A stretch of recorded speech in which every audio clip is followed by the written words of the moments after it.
Today I want to talk about the transition to independence in Indonesia and the difficulties that the economy and policymakers in charge of the economy had when they took control in 1949. In order to appreciate some of these difficulties, I think we have to look at the growth patterns in Indonesia earlier in the century, when of course it was still a Dutch colony. In 1911, Indonesia's per capita GDP was probably not much different from that in the Philippines, or indeed British Malaya. But certainly it seems to have fallen behind these two colonies by 1929. Like other parts of Southeast Asia, Indonesia was quite badly affected by the global depression of the early 1930s. Per capita GDP fell, although it did recover in the latter part of the 1930s. The Dutch had begun to implement their so-called ethical policy at the beginning of the 20th century, and that was intended to improve living standards for the majority of the population. The policies they emphasized, first of all, agricultural development, both in Java and also in other parts of the archipelago. They also emphasized moving people from Java to other islands, partly indeed to expedite the development of agriculture, but partly to alleviate what was seen as a problem of overpopulation in Java. The Dutch also began to expand access to education, although this was done on a fairly limited basis. Schools were open for the indigenous population, teaching in the vernacular languages, but they didn't really teach an academic curriculum, and they didn't allow any progress, certainly not to secondary or tertiary Dutch language education. The Dutch were quite keen on the Javanese taking up paid employment, not just within Java, but also on the large estates in North Sumatra, particularly around the town of Medan. Indeed, they introduced what became known as penal sanctions, so that workers that signed contracts had to work in the estates for a given period of time. And these workers were often abused, working under very difficult conditions, and this led to a certain amount of protest, not just in the colony, but also back in the Netherlands. And these penal sanctions were modified, although not totally removed.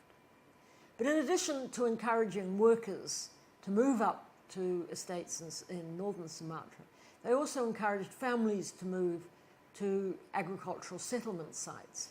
Again, these were primarily in Sumatra, but some also in Sulawesi, and indeed in other parts of the archipelago. There's some debate about the extent to which one could say that an indigenous middle class was emerging by the end of the colonial era.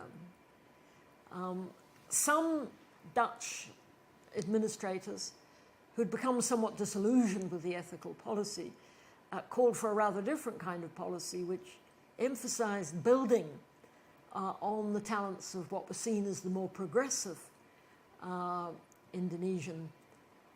indigenous Indonesians, those engaged, for example, in non-agricultural pursuits, including trade.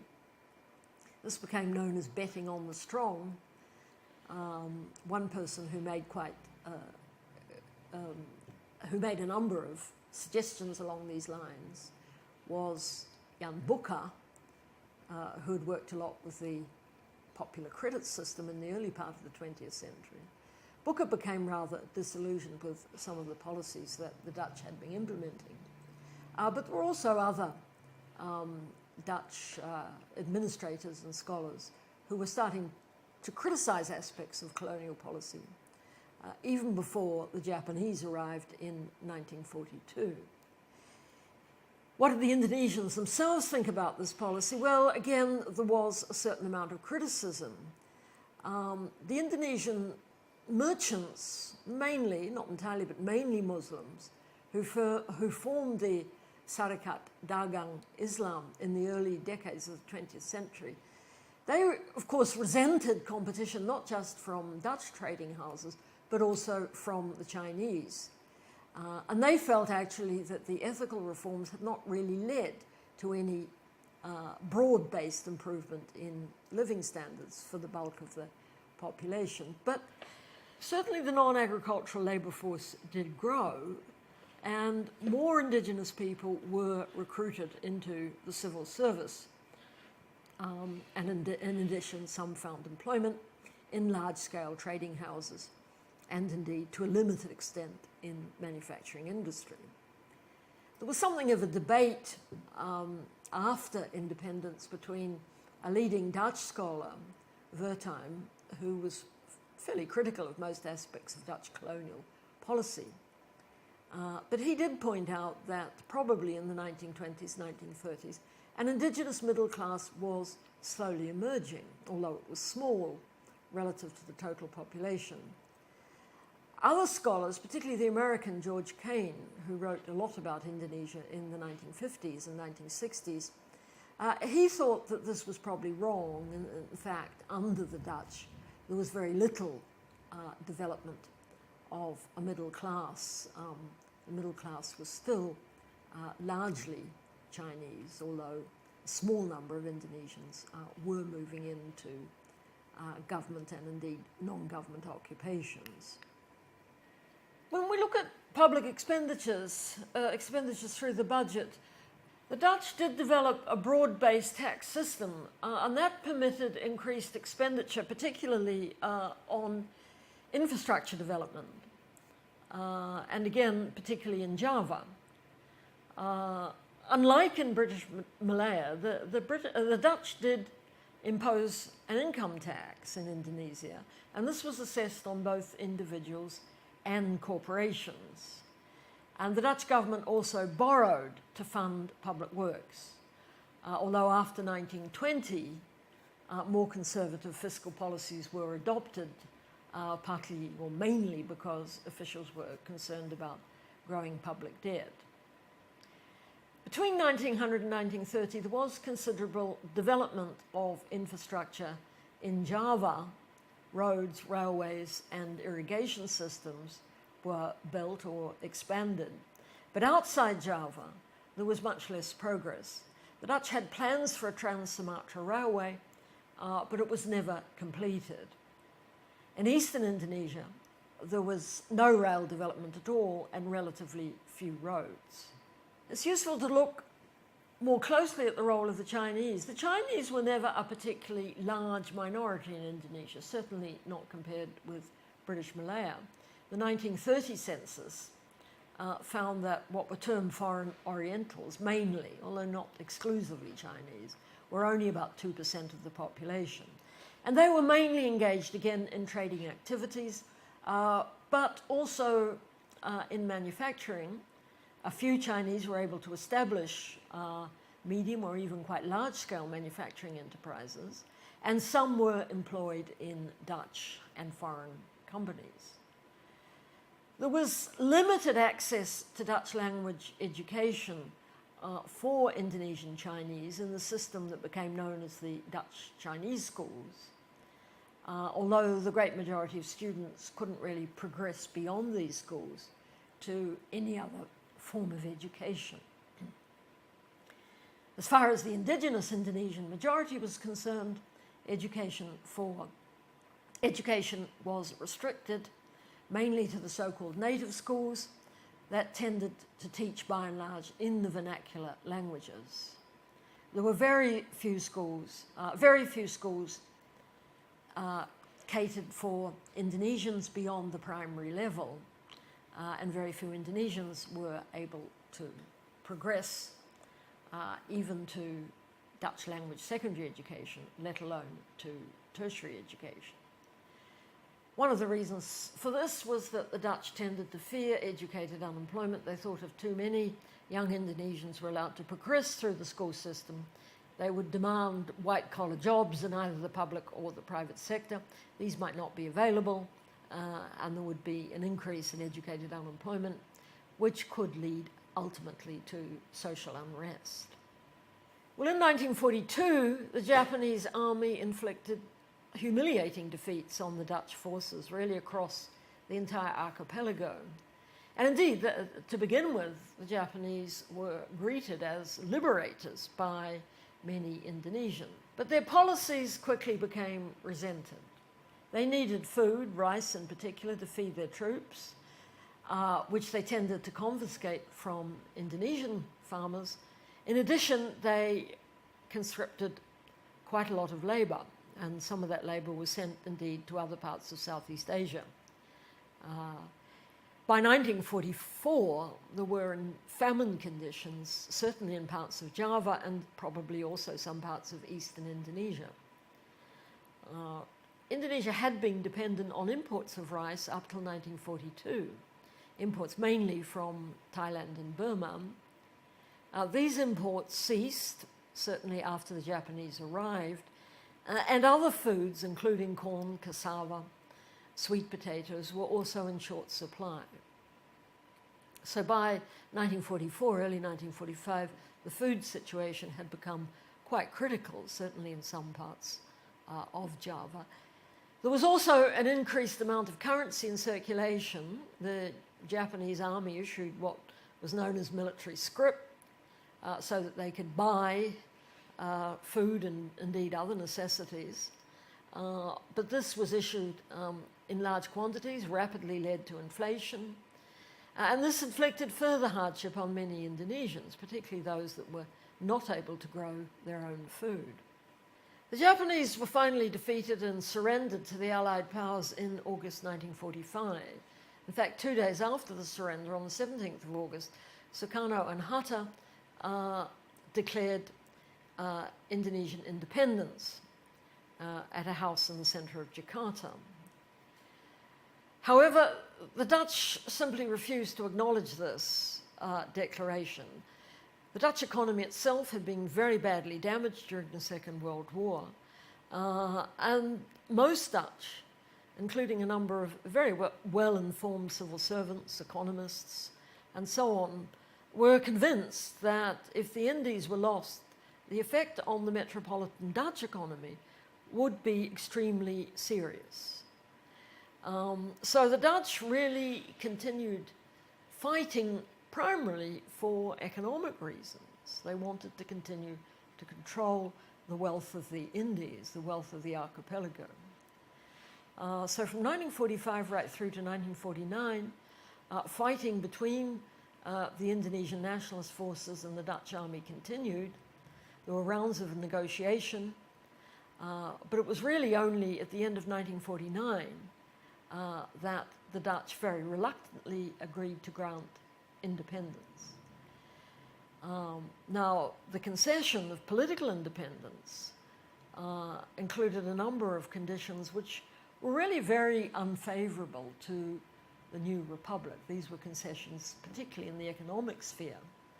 This contrasts with the Philippines and indeed with India and Pakistan, where the terms of the transfer of power from the Americans in the Philippines and the British in India were more generous. The British, for example, paid back what were known as the sterling balances to India. These were balances which had been accumulating during the Second World War. The Dutch, on the other hand, insisted on making the new Indonesian government responsible for the colonial debt. This caused a lot of resentment, and there were quite difficult negotiations. The Dutch did finally agree to reduce the amount of debt, but still, it was an onerous burden for the new republic.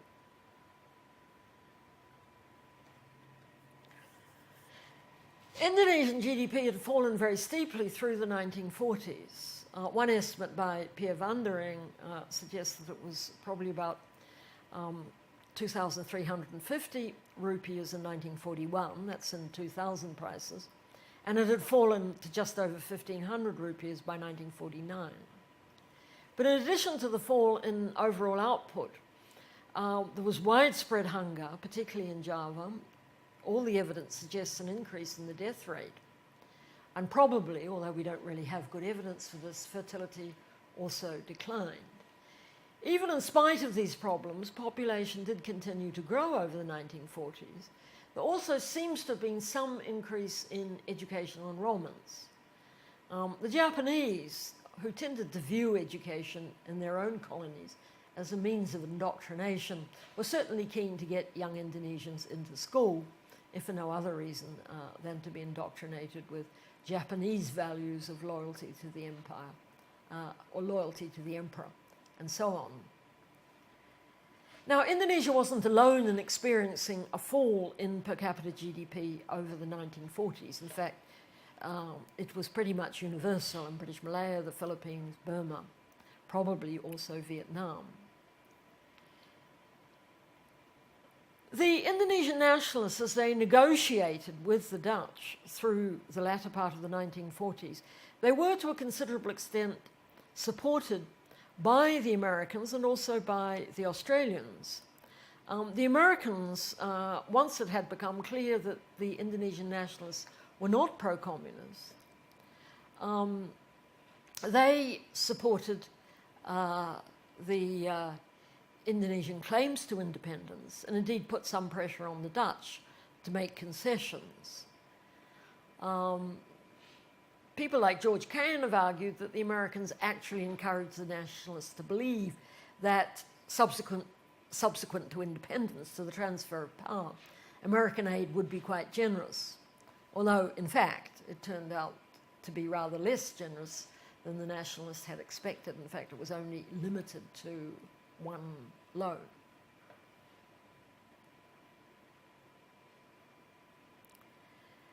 The agreement that was finally signed towards the end of 1949, the so-called FINEC agreement, guaranteed Dutch businesses the right to continue operating in Indonesia and indeed to remit profits. The new republic had to take over the colonial debt, although after fairly tense negotiations the amount was reduced. And the Indonesian government was committed to consulting with the government in the Netherlands on all monetary and financial measures which could affect Dutch interests. The Javische Bank, which had been in effect the central bank for much of the colonial period, was still under Dutch control.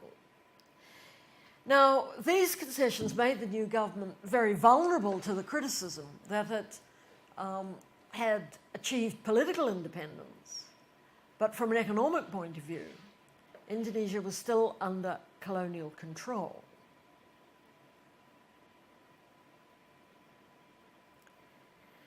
Now, through the early and middle years of the 1950s, there was a lot of debate in Indonesia, debate between economic nationalists on the one hand, economic rationalists or pragmatists on the other, about how Indonesia should react to the terms of the FINEG, and more broadly, what kind of policies the independent government of Indonesia should implement. On the more conservative wing, Natsir, who became Prime Minister in 1950, he argued that the transition from a colonial economy to a fully independent colony couldn't happen overnight. It would take time. He also pointed out that achieving greater prosperity for the great majority of Indonesians would require, as he put it, improving the knowledge, comprehension and organising ability of the Indonesian people. Natsir and his key economic advisor, Syafruddin Prawira Negara, who in fact became Minister of Finance in 1950, they both argued strongly that Indonesia should continue to encourage foreign investment. They felt the country still desperately needed both capital and skills. They wanted to widen the catchment of foreign investment away from the former colonial power of the Netherlands and also Britain, towards neighbouring countries such as Australia, and also, of course, the United States. But many nationalists were suspicious even of these somewhat limited concessions to encouraging further foreign participation in the economy. The economic pragmatists, they included, apart from Shafruddin, Sumitra Jayahardikusumo, and one or two others, they continued to exercise some influence in cabinets right through until 1955. But after that, the forces of economic nationalism became a lot stronger. There was some progress, particularly in expanding access to education through the 1950s. Most of the more pragmatic nationalist leaders realized that this would be crucial, but also that it would take time. Rates of literacy were still quite low, certainly in comparison with other former colonies such as the Philippines, and many children, particularly in rural areas, simply didn't have access to schools at all. The 1961 census, that was the first census that was conducted after independence, reported that 47% of the population were considered to be literate, but it was certainly clear that there were large disparities, both by region and by gender. Almost 80% of urban males were literate, but only 31% of females in rural areas. Literacy tended to be higher in Sumatra than elsewhere, partly because many local governments had, after independence, used local resources to build schools and even to provide teachers without much assistance, certainly from the central government or even necessarily from the provincial government. Population growth accelerated after independence. Broadly speaking, government took a pronatalist stance, in other words, tended to encourage people to have big families. Sukarno himself and some of his other ministers felt that, well, if there was a problem of overpopulation in Java, that could easily be solved simply by moving people to the other islands. This, of course, was the old Dutch policy, and it continued to be in force through much of the period up until the end of the 1960s, and indeed beyond. Well, the economic nationalists, who became certainly more powerful, particularly in the latter part of the 1950s, their main argument was that key sectors of the economy had remained under foreign, mainly, although not entirely, Dutch control, and that included banks, trading houses, large estates, manufacturing industry. They also argued that the Chinese continued to play a role in the economy out of all proportion to their relatively small numbers. Criticism of their role mounted in the parliament and indeed in the wider business community. By the late 1950s, the nationalists had moved on a number of Dutch-controlled enterprises, including estates, trading houses. These were nationalised and became state enterprises. Smaller Dutch-owned businesses were often bought by the Chinese, which, of course, ironically rather strengthened their role in the economy. Anti-Chinese policies were adopted in education. Quotas were put on Chinese in both the high school system and in the universities. And Chinese businesses were restricted to district towns and the largest cities. Some Chinese, in fact, decided to move back to China or to third countries where that was possible. By the early 1960s, those Chinese who had remained tended to have reached an accommodation with the political class. There was a growth in what became known as Alibaba businesses, that was businesses that were nominally controlled by Indonesians, often well-connected Indonesians who could get access to import licenses, bank credit and so on, but in effect managed by Chinese. Outside Java, there was no question the Chinese, together with the military, were often quite heavily involved in smuggling. The Dutch economic historian Thomas Lindblad has argued that in the early 1950s, there was in fact considerable vitality among indigenous business groups. He has found out on the basis of looking at the records that many new businesses had been established. Outside the official program, which was implemented in the early 1950s, the so-called Banting policy, which was supposed to facilitate or encourage indigenous businesses. In fact, Lindblad argued that as many as 1 in 5, that's about 20%, of the 200 largest business groups in Indonesia in 1990 had been established in the early post-independence years, and many more were owned by indigenous Indonesians.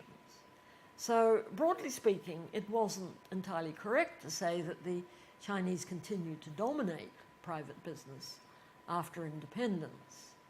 The Banting policy, which had been implemented in the early mid-1950s, was largely seen as a failure, or if it achieved anything at all, it achieved the growth of these so-called Alibaba enterprises with well-connected Indonesians, usually politicians, getting access to bank credit, import licenses and so on, but the Chinese actually doing the managing. However, other scholars have argued that indigenous Indonesian businesses did emerge, particularly after the Chinese were banned from activity in smaller towns, both in Java and elsewhere. Yahya Muhammad, an Indonesian scholar who did a doctoral thesis in the United States, he argued that the growth of the so-called Alibaba enterprises tended to crowd out the indigenous pribumi entrepreneurs. The famous anthropologist Clifford Geertz, who worked in East Java in the 1950s, particularly in the town of Pare, he pointed out that there were, in fact, many small businesses run by Muslim Indonesians, and many of these Muslim Indonesians showed what we would think of as entrepreneurial qualities. But it was very difficult to break out of what Geertz called the small-scale pasar, or trading economy. One constraint was obviously availability of credit, and many business people in small towns found it was almost impossible to access credit in banks, so they tended to go to the informal sector where interest rates were considerably higher. The period from 1958 really right through till the late 1960s was seen as one of economic decline. Certainly there was very little growth in per capita GDP, and some years after 1961 GDP contracted. Some scholars have estimated that by 1967, in per capita terms, that's per head of population, GDP was below the 1954 level. Another serious problem was the accelerating inflation, which by the mid-1960s had in effect become hyperinflation. And rates of inflation of 300, 400, 500, I think, peaked at over 600% per annum. The basic cause of this was the tendency of the government to print money in order to fund the budget deficit. Government was unable, or perhaps unwilling, to increase revenues in step with budgetary expenditures, and therefore really had very little option but to borrow from the central bank. Led to an increase in the money supply and accelerating inflation. Now, ironically, this over time led to a fall in real government expenditures, which were almost certainly lower in the early 60s than they had been in 1938. In addition, an increasing proportion of government expenditures were devoted to military purposes. The campaign to liberate what had been West New Guinea and became West Irian, and then in the early 1960s, a campaign to crush the newly formed state of Malaysia. Some government officials and indeed business groups involved in black market activities, smuggling and so on, might have benefited from the somewhat chaotic conditions in the early and mid-1960s, but the great majority of the population almost certainly experienced falling living standards.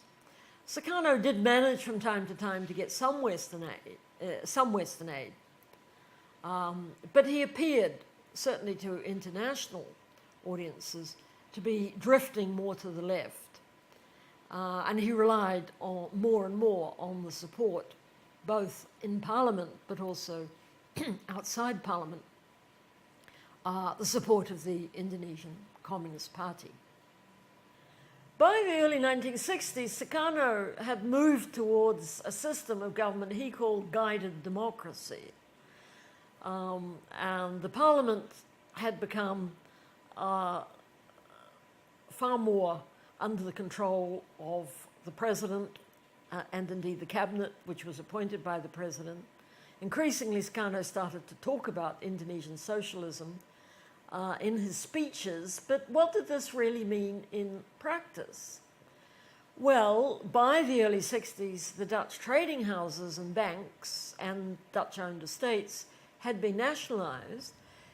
They all became state enterprises, and that certainly increased the size of the public sector. Some estimates suggest that the share of the public sector, including state enterprises, was probably around 20% in 1960. And that was no higher than some neighbouring countries that didn't really consider themselves to be socialist. If we look at the breakdown of GDP, almost certainly well over half was contributed by indigenous Indonesians working in the private sector. That meant mainly agriculture, trade, and some small-scale manufacturing. The Chinese still dominated urban wholesale and retail trade, and indeed some manufacturing. Banking was very largely in the hands of state enterprises, although there were some small Chinese-owned banks. But probably in the early 1960s, the Chinese controlled little more than about 10% of national output. Sukarno himself appears to have had very little interest in economic policy, and indeed probably didn't really appreciate its importance. He certainly didn't appear to grasp that inflation was very damaging, had a very negative effect on living standards for the majority of the population. He relied very little, if at all, on the advice of technocrats. Of those people who had some economics education who had been influential in the early 1950s, Sumitro had left the country, and Shafruddin was actually placed in jail after the failure of the Permesta revolt in Sumatra. The picture we have of living standards in the early 1960s is a fairly bleak one. Food availability per capita seems to have fallen compared with the latter part of the 1950s. And in Java, per capita availability of cereals and root crops fell from just under 200 kilos per capita at the end of the 1930s to only about 175 kilos per capita in the early 1960s. Now, this decline was partly the result of growing population and partly the result of stagnating or even falling yields, not just for rice, but for other food crops, including corn and cassava. On the other hand, there was some improvement in educational enrolments. Certainly more children were getting into school, although many had considerable problems completing even the primary school cycle. There was also probably some improvement in life expectancy from under 40 years in the 1930s to perhaps about 46 years in the latter part of the 1960s. This improvement was almost certainly the result of the spread of modern medicines, particularly antibiotics, that were effective in tackling a number of tropical diseases. The number of doctors and nurses did increase, but still rural areas, areas outside the biggest cities, were very poorly served. And many doctors charged, and of course this was beyond the capacity of many families to pay. All the evidence we have suggests poverty levels in Java were fairly high by the mid-1960s. Professor Sayogyo from the Bogor Agricultural Institute put forward a poverty line set in terms of rice and it seems that in many parts of the country, more than half the population was below that poverty line. It was certainly poverty was a little less in Sumatra than in Java, but it was still quite high, particularly in some parts of eastern Indonesia. Now, the expansion of access to education, to the extent that occurred after independence, did have a considerable impact on social stratification.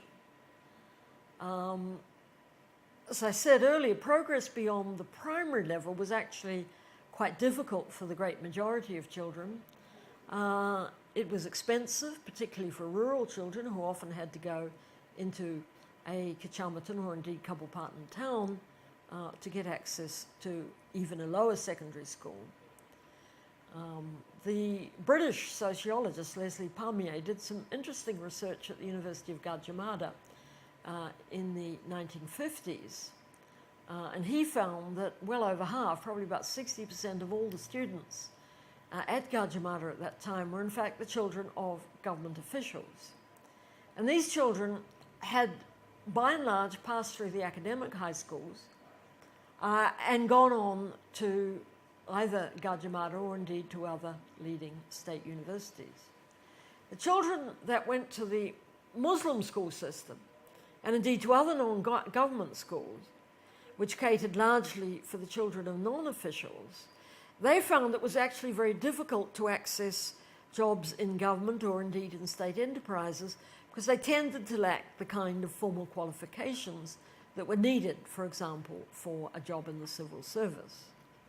So it was these children who often went into the private sector. In the latter part of the 1930s, the islands outside Java were already producing a large proportion, probably about 2/3, of total exports by revenue. By the late 1950s, that share had increased even further to well over 80%. That was partly because of the decline, indeed, the cessation of sugar exports from Java. Other reasons as well, including the fact that many of the nationalised estates on Java weren't particularly productive, or indeed, in some cases, they were converted to other uses. The real problem for the export-producing provinces outside Java was that they received only a relatively small share of the imports, most of which went into Javanese ports. Now, although inter-island trade did increase, it was still the case that many provinces, and probably the majority of provinces outside Java, felt they were, as it were, being cheated. They weren't fully benefiting from their role as the country's major export producers. Government revenues from foreign trade, export and import taxes in particular, these accrued almost entirely to the central government. Now, the government was rather sensitive to some of these grievances, and in the 1950s, new legislation was introduced which allowed greater tax revenue sharing, particularly between export-producing provinces and the centre. Unfortunately, this legislation was never implemented. And certainly after the introduction of so-called guided democracy, there was very little appetite for further reform of the tax system. What did tend to happen, particularly after 1960, was a marked increase in smuggling of exports, particularly from Sumatra, but also from parts of Sulawesi. This was done to avoid both export taxes and indeed the overvalued exchange rate. And local officials often colluded quite openly with the military to smuggle goods across to Singapore, for example, or Malaysian ports. In addition, there was substantial manipulation of invoices to basically allow exporters to derive a greater proportion of the dollar revenue from their exports. Now, all this, of course, meant the central government was losing revenues, but they were really unable to stop the smuggling. And indeed, there was a vicious circle. The loss of tax revenues led to higher budget deficits, further inflation. Inflation further increased the incentives for export producers to smuggle their output rather than sell it through legal channels within Indonesia. Well, who gained and who lost from the policies implemented up until 1965? Well, it's, I think, clear that a new class of senior public officials, managers of state enterprises, and indeed politicians, they certainly managed to acquire often quite valuable assets, houses, for example, vehicles, while the value of their salaries was certainly eroded by inflation.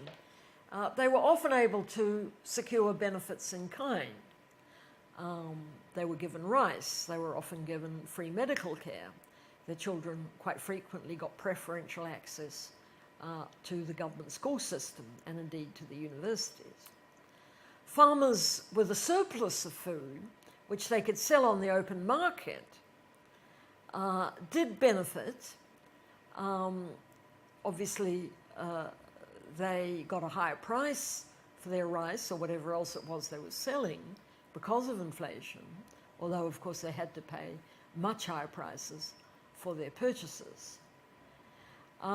It's been argued that many farmers producing export crops, rubber producers, for example, vegetable oils, pepper, spices, they did manage to maintain real levels of income, mainly through smuggling. Small farmers, however, who relied on wage labour to supplement their incomes almost certainly lost as a result of inflation, as indeed did urban dwellers, particularly those, of course, in the informal sector. Now, the Communist Party exploited these tensions, but they did lack the political power to implement policies. They pushed very hard to implement land reform. A land reform act had been passed through the parliament in 1960, but they ran into real problems in Java because there simply wasn't enough land to give everyone the minimum holding size which the land reform legislation had promised. On top of that, it was often difficult to get states, particularly if they'd become state enterprises, to surrender land even if they weren't using it very intensively. Well, what were the lessons of the period? There's no question at all that many policymakers in Indonesia after independence did genuinely want to accelerate economic development for the broad masses of the population. This was almost regardless of whether they espoused the more pragmatic policies, the kind of policies people like Natsir, Shafruddin and others put forward in the early 1950s, or whether they tended to take a more nationalist stance, advocate greater role of government in the economy, and also the use of policies such as the Banting policy to fairly aggressively increase the number of Indonesians working in non-agricultural enterprises. However, there was generally a trend through the 1950s and into the 1960s for Indonesia to adopt what economists called more inward-looking policies, policies which penalised export producers and indeed deterred investment across the board, domestic investment as well as foreign investment.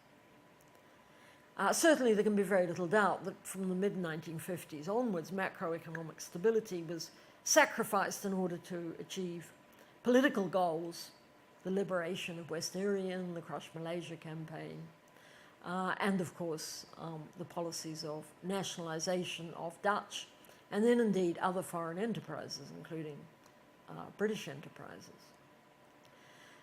Sukarno tended to argue that Indonesians valued independence from foreign control and self-reliance above material prosperity. In fact, he made this point quite frequently in his speeches. But increasingly there was disappointment and indeed a sense of grievance that for many Indonesians, political independence had produced very few economic benefits. The regional rebellions which broke out in Sumatra and also in Sulawesi in the late 1950s, early 1960s, they had by and large been crushed by the army, but the export-producing regions outside Java continued to feel grievances, and indeed, to a large extent, they were alienated from the Jakarta government.